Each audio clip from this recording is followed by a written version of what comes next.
In this guide, you'll learn how to change iPhone wallpaper. Let's get started.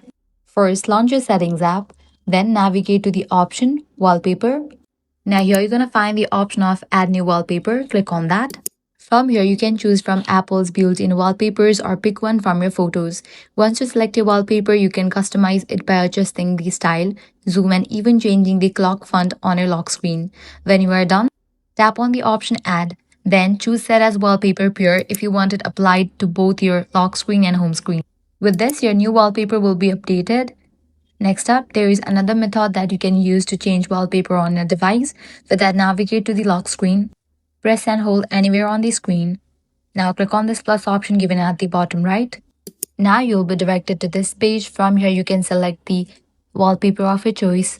Then go ahead and customize it according to your preference. And once you are done, you can add it. So this way you can easily change wallpaper on your iPhone. If this guide helped you out, do not forget to like, share, and subscribe.